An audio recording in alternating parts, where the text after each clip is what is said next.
सब कुछ बर्बाद कर देंगे, मेरे पैसा वापस कर। ये कोई मूवी था और कसाई खाना था।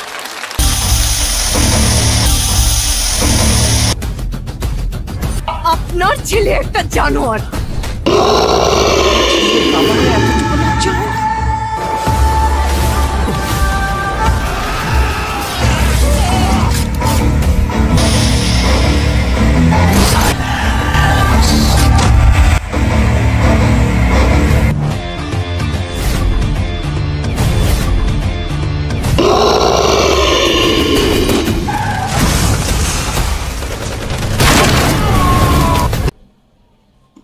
বরবাদ নিয়ে একটু বলতে চাই।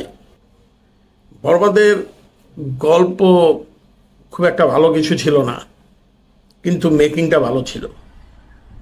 এই পর্যন্ত শাকিব খানের দু একটা মুভি যা দেখছি, এর মধ্যে যদি বলি সবচেয়ে বেস্ট কাম হয়েছে এটার মেকিং, কালার গ্রেডিং, এডিটিং, শর্টগুলা যে নিছে ভাই, একদম মানে বলিউড হলিউডের মুভি। বহুত মুভি দেখছি, তো মনে হয়েছে যে না, এটা একটা প্রফেশনাল কাম। মুভিটা ভালোই বানাইছে। স্টোরি লাইনটা একটুখানি কই। বড় লোকের বকাটে পোলা ড্রাগ আর মাইয়া লইয়া ঘুরে, কমন স্টোরি।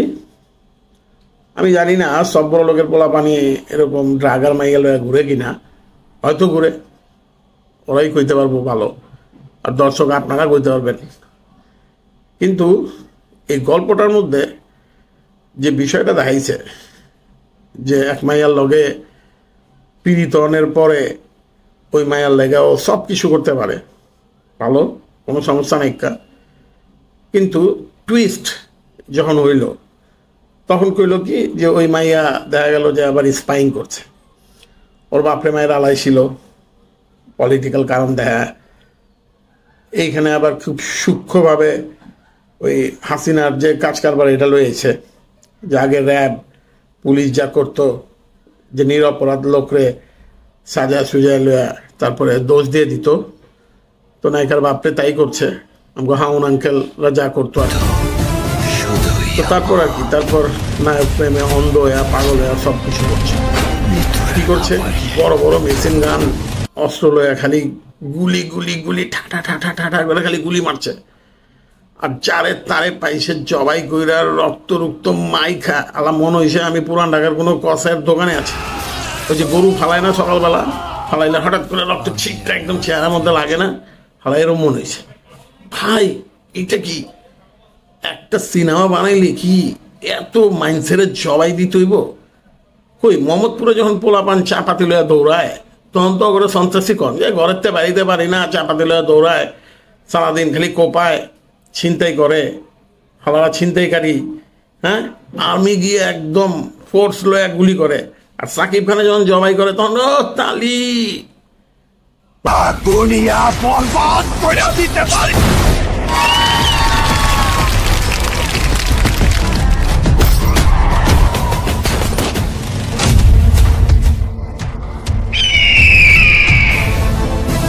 আপনাকে মাইন্ডসেট যদি এরম হয় তাহলে কেমনে হইব?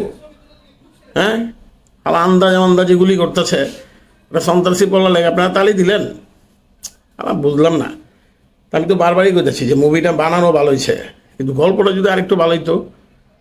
আপনারা একটু ভালো মতো খেয়াল করেন, এই পুরাটা গল্প বাংলাদেশের একটা বড় শিল্প গ্রুপ, একটা শিল্পপতির ফ্যামিলি দেয়া করছে। কোন ফ্যামিলি? আমি নামটাকে আপনার চিনেন? উনি একজন রেপিস্ট।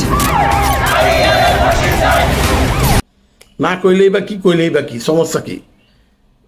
আমার মনে হয়েছে যে এই যে রোলস রয়েস গাড়ি দেখাইছে প্রাসাদ, তারপর নায়কের নাম দিছে আরিয়ান খা আদিয়া, সব কিছু মিলান, ওই যে মাইয়া মাইরা আলাইছে গ্যাঞ্জাম, সব মিলে মুলে আপনি একটা অঙ্ক বললে দেখবেন বাংলাদেশের সবচেয়ে বড় যে শিল্প গ্রুপটা আছে ওগো পরিবারের একটা গল্প এটা, আর কিচ্ছু না। আর আমি যে মিসা সওদাগরের যে বানাইছে, আপনি তো বুঝছেনি কোন ব্যবসায়ের কথা এখানে আমি কইতাছি, আপনারা বুঝালেন। আমি আর নাম কইলাম না ভিডিওর মধ্যে। এটা পুরাই মনে হইতেছে যে ওই গ্রুপের ফ্যামিলির বা পারিবারিক একটা গল্প। এখন কথা হইল, এই যে টেবিলের মধ্যে অস্ত্র রাইখা কাপড়টা টান দিয়া সরাইয়া দেখাইলো যে এতটি সব আধুনিক অস্ত্র, এইরকম কিছু গল্প শুনছি। যে ওই গ্রুপের যে এক পোলা আছে, অনাম আদিয়া, আপনারা বুঝবেন, নামের শেষের র, আর কিছু কইলাম না। তো ও নাকি গাড়ির মধ্যে এরকম বহুত অস্ত্র ফস্ত্র লেগে ঘুরে, গাড়ির পেছনে থাকে ব্যাগ ডালায়। হ্যাঁ, কেউ কিছু কইতে পারে না, কি কইব, পয়সা আছে, ওরা তো কিছু কম যায় না, যা মন চায় তা করতে পারে।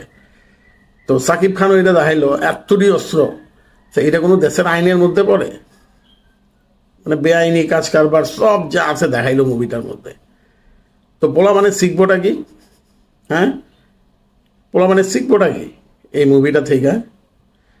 এন্টারটেনমেন্ট ঠিক আছে, আনন্দ পাইলাম, গেলাম, দেখলাম। হ্যাঁ, হলিউড বলিউডের মুভিতে যে এগুলি দেখায় না তা না, বহুত কিছু দেখায়, বহুত ভুয়া জিনিস দেখায়। কিন্তু কথাটা হইল যে ইদানিং এই চাপাটি গ্রুপ, কিশোর গ্যাং, এইগুলারে নিয়ে আমরা এমনিই বিপদের মধ্যে আছি, মাইনকা চিপার মধ্যে।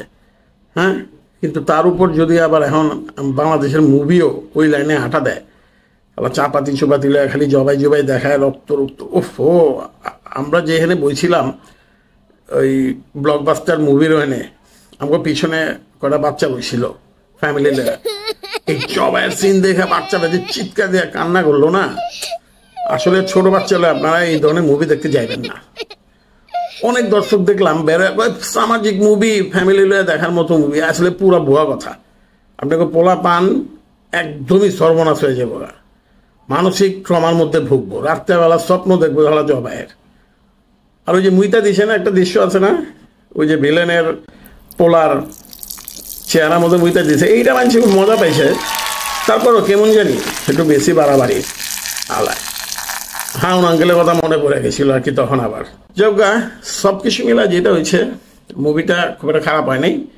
বাংলা মুভির মান, কাজের মান ভালো হয়েছে, এইটা আমরা হ্যাপি যে আরও ভালো ভালো মুভি হোক।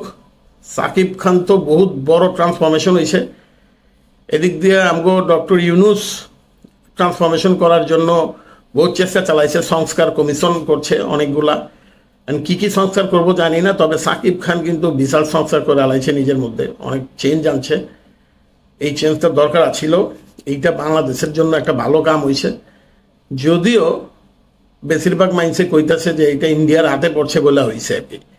আর ইন্ডিয়া হাতে পড়লে তো বাংলাদেশের কোনো ভালো কিছু হয় না। তো এই একটা কাম ভালো হয়েছে যে সাকিবরে ওরা একটু ছাটছুট চেঞ্জ করে একটা নতুন লুক দিচ্ছে। ওর অভিনয়ের মান ভালো হয়েছে, ওর মধ্যে একটা পার্সোনালিটি, একটা গ্র্যাভিটি হয়েছে। এই গ্র্যাভিটির লেগে ওরে খুব ভালো লাগলো, যদিও আগে ওর মুভি খুব একটা দেখতাম না। কি মানে আলতু ফালতু অভিনয় করতো আগে। আল্লাহ, এটা ওরই দোষ না, যে পরিচালক কাহিনীকার ছিল ওই হালারা ভালো মুভি না বানাইলে ও করতে অভিনয় করব। এখন যাদের লোকের হাতে পড়ছে, যাদের লোকের পাল্লায় পড়ছে, ভালো প্রফেশনালের হাতে পড়ছে, এখন মুভি ভালো বেরোইতেছে। ঠিক এইটাই দরকার ছিল, এটাই দরকার ছিল। বাংলাদেশ যে এতদিন ধরে কি মুভি বানাইতো আল্লাহ মালুম। যাক, যেটা আসার কথা হইলো যে আপনারা মুভিটা দেখে মজা পাইবেন। মুভির মতোই নিতে হইব, কি আর করা।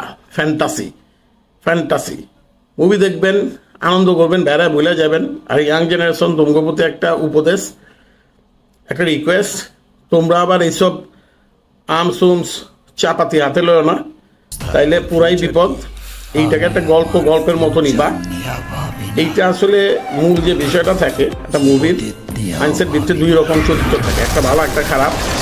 তো খারাপ চরিত্রটা সমাজের যারা খারাপ, সমাজের যেটা বৈষম্য, সমাজের যেটা সবচেয়ে ন্যাক্কারজনক জিনিস, এবং সমাজের যে দুর্বৃত্তায়ন, এইটাকে দূর করার জন্য তোমার খারাপ চরিত্র বা যেটা পাওয়ার আছে ওইটাকে ব্যবহার করে এটাকে নির্মূল করতে হইব। এইটার জন্যই দেখে যেটা সিম্বলিক, সো সিম্বলিক জিনিস সিম্বলিক ভাবে নাও। আর সাকিব খান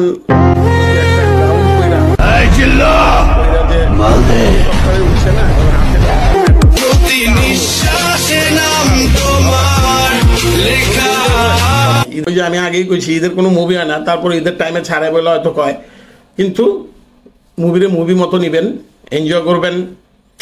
দেখেন বাংলাদেশের মুভি ভালো হয়েছে, ভালো লাগতেছে।